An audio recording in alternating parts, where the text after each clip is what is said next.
This is Southern Cross News with Joe Palmer.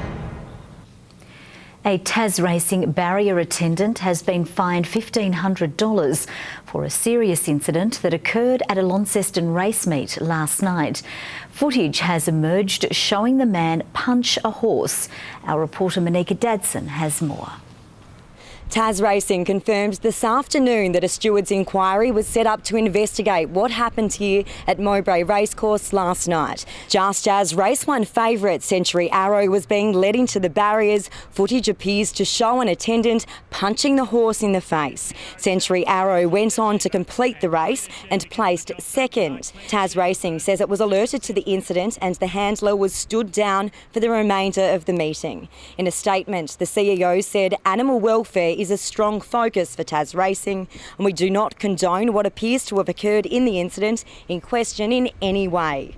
The attendant, Wade Rattray, was found guilty of striking the horse by the Office of Racing Integrity Stewards this afternoon and he was fined $1,500. Now, there was a similar incident to this in South Australia just last week. There, a jockey was given a 2-week ban for striking a horse. These incidents are certainly not a good look for the industry. A parliamentary committee has delivered its report into the government's Taswater takeover plans. After public hearings and 54 submissions, the Select Committee delivered a summary. It found there's no consensus of a crisis in Tasmania's water and sewerage sector, although there's a downward trend in environmental compliance. The report says Taswater is operating in a financially sustainable manner. It found bills have increased 51% since 2010, but they are below the national average. Concerns have been raised around whether Devonport Mayor Steve Martin can fill Jackie Lambie's seat in the Senate due to his own current role. The duo was scheduled to make an announcement this morning but cancelled late last night due to unforeseen circumstances. It's understood Alderman Martin may be ineligible for federal government if his position as mayor is ruled as an office of profit under the Crown.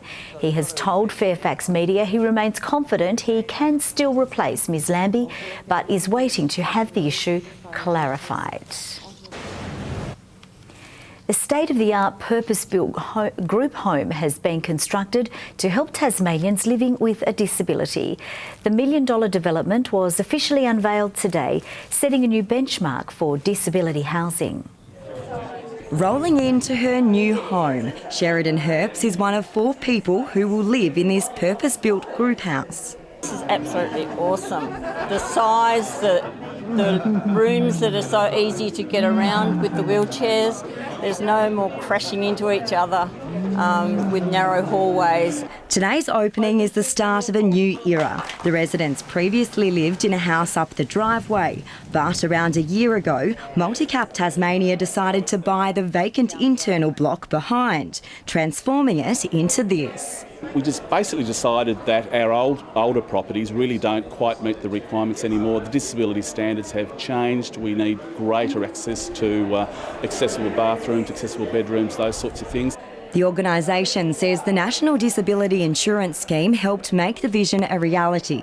And I think some of the quality of housing for people with disabilities hasn't quite been what it needs to be, so I think there's recognition that there needs to be new buildings built, and we think we've taken a first step to really start laying down the benchmark for what a new building needs to look like. Around 3,000 Tasmanians currently access the NDIS. The scheme is being rolled out progressively. It's expected by 2019 around 10,500 Tasmanians will be participants. We know that supported facilities like this, we're going to be seeing more and more as the NDIS rolls out. This is the first of what we plan to be a number of new builds right across the north. Some planned for Devonport, some for Burnie, and obviously some additional ones in Launceston. Multicap Tasmania says demand for this kind of group home is increasing and the organisation currently has a wait list. Monika Dadson at Southern Cross News. Bus drivers are targeting antisocial behaviour in a new campaign. They're teaming up with Metro to highlight their role in the community, providing a vital public service. Bus drivers launching their campaign today. Your bus, my office, our safety. It could be as simple as a car pulling out, blocking an intersection so drivers can't get through. It could be somebody on the bus that isn't happy that the bus may be 5 minutes late because of the traffic. Today is a proactive campaign about promoting safety on board our vehicles. So our focus today is on prevention of antisocial behaviour and obviously safety operators and drivers. Drivers like Stephen Knight have faced the brunt of antisocial behaviour. 11 years I've been in the job. The worst thing I've had, I've been assaulted on the bus of a night time. Not severely, but yeah, enough to put me off the road for a couple of days. Metro says it has technology on board buses and protocols to help deal with issues. There's a range of services on our vehicles, including closed-circuit television, CCTV, that provides support to our drivers and the travelling public. 99% of the travelling public do respect us, do treat us the right way. So, yeah, it's not a big issue as far as I'm concerned, but it's just an issue that probably should never have raised its head. Campaign posters will be rolled out across the Metro fleet. Michael Breen, Southern Cross News. Tasmania's new Supreme Court judge has been sworn in.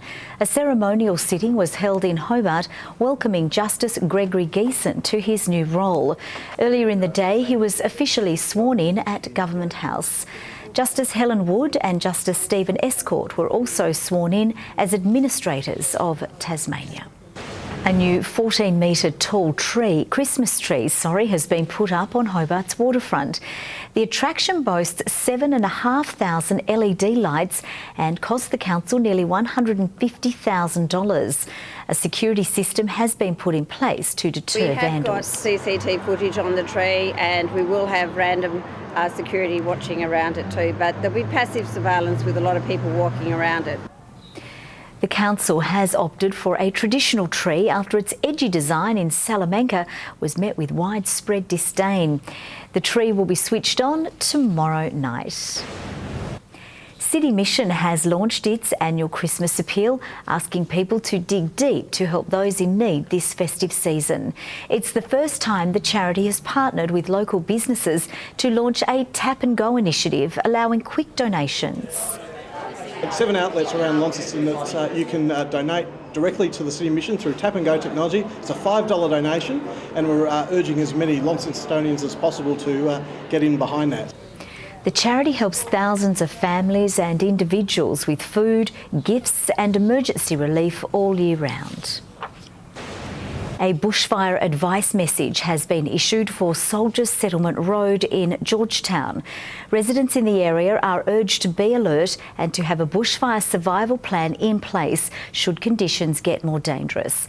Currently, there is no immediate threat and several crews are on the ground battling the blaze. Around 500 Tasmanian students have escaped the classroom to gain an insight into different careers. Kings Meadows High School students hosting today's Careers on Wheels event, which featured around 40 organisations and businesses. We got a list of businesses and we contacted them, and we had earlier on last term we had a breakfast launch and lots of businesses signed up then. It's pretty big, we've got lots of schools here. It's all about helping kids to find their career pathways.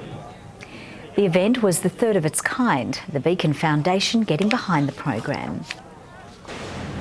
Sushi, tacos and pancakes will be on the menu at a new children's cafe being run at the Taste of Tasmania. The pint-sized kids cafe will give budding chefs the chance to learn how to make their favourite meals. Everything's going to be at kids' size, so little tiny chairs, little tiny tables, little tiny teapots. A record 73 stall holders are booked in for the taste so far. The festival begins on December 28 and will run for a week. Some of the best Tasmanian sparkling wine producers have come together to explore and taste some of the top wine in the world to improve their own. The industry seminar drew wine's elite from France to share their latest research. Champagne and sparkling wine, loved by many, sipped by most. And today it was serious business as Tasmania's top sparkling wine producers gathered to share their secrets to success. I guess trying to develop our own winemaking skills and techniques and trying to improve the whole of sparkling wine within Tasmania. Industry experts flew down from the French region of Champagne to discuss some of their latest research, impressed with what Tasmania has to offer. We had actually this morning a very interesting tasting of some 2016 sparkling wines, and that was quite interesting to notice that the volume and the body of the wine was quite impressive. Much more volume than what we can find in Champagne actually. With a climate which mimics Champagne, it's no wonder the state produces some of the best wine in the world. Tasmania, I think, has been quite widely recognised, certainly over the past few years, as producing the best sparkling wines anywhere outside of Champagne. Tasmania, to me, has the best sparkling wine in the world, besides the very great houses and growers of Champagne itself. The seminar is part of the 5-day Effervescence Festival, which celebrates sparkling wine produced on home soil. It may look like the perfect excuse to drink world-class sparkling wines, but here, producers from Tasmania and France are sharing their ideas to create the best product possible. The producer seminar, I think, particularly benefits us because we're all trying to grow as winemakers and trying to make better wine. If all of us make better wine and all of us build a better reputation, then it helps the whole state. The festival will run until Sunday and includes masterclasses, tasting and premium dinners featuring renowned chefs. A dream for wine enthusiasts. Rita Risk, Southern Cross News. Now look at the day's business and finance news with thanks to Tasplan, your local super fund. The share market has closed higher as takeover speculation sparked a big gain for Santos, and other sectors rebounded from early falls. The ASX 200 index has risen by 9.3 points. A short time ago, the Australian dollar was trading at 75.92 US cents and 64.44 euro cents. Rain has upset Tasmania's hopes of beating Victoria on the final day of the Sheffield Shield. The first two sessions of play were abandoned before Glenn Maxwell and Peter Hanscom added 23 runs for the Blues after the tea break. Victoria trailed by 346 runs. Meanwhile, the Tasmanian Raw's Erin Fazakali took 2 for 13 at the Governor-General's 11 last night. It wasn't enough to save the Aussies in the T20 clash. They lost to England by 90 runs. The Hobart Chargers are behind a bold new plan to retain local players. The club will invest in high-performance coaches just for Tasmanians, but it could come at the cost of adding another import. With their healthiest balance sheet in years, the Hobart Chargers are ready to roll the dice. The club announcing a shift in strategy to embrace more Tasmanian talent. Rather than hiring an extra import, we're going to spend about that amount of money on investing in our local players. That means enhancing local tryouts and taking on more high-performance coaches.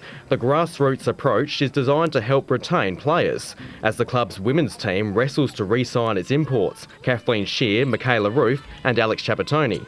Not ruling anything out at this stage, but yeah, it's a blank piece of paper at the moment.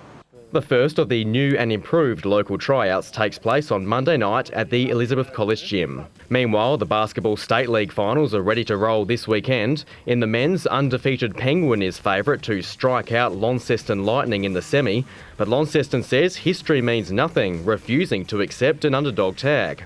We don't really feel that we're a surprise packet. We've been putting the work in, 2 practices a week for 22 sessions was our last one last night, so the guys put the work in, so there's no surprise for us.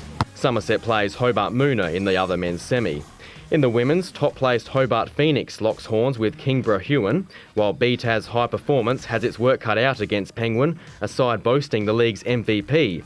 BTAS says it needs to dictate the pace. We're pretty fast-paced, like to be disruptive, get up in the opposition's face. There's been a lot of close games and a lot of upsets, which is really what we like to see. And Tony Barker has held on to his job as chair of the Northwest Thunder after the side made this year's Seabull finals. Tall Timbers will remain the naming rights sponsor.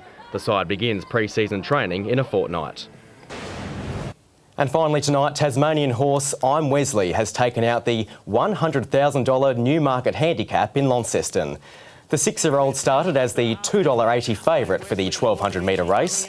I'm Wesley powered home on the outside to beat Lord Da Vinci by over a length, while Gigi Red Prince came in third. races up, grabs the lead. At home, Wesley wins the Newmarket. Lord Da Vinci up for second. At the end of the day, you keep fronting up some of these races and you don't do any good, but we kept working hard and we finally got a result. Trainer Glenn Stevenson said it was the best night of his life after the race. Good evening. Hobart found a cold pool of air today, just 14 degrees. Launceston 23, Burnie 22 and Devonport's 25, the state's high shared with Low Head.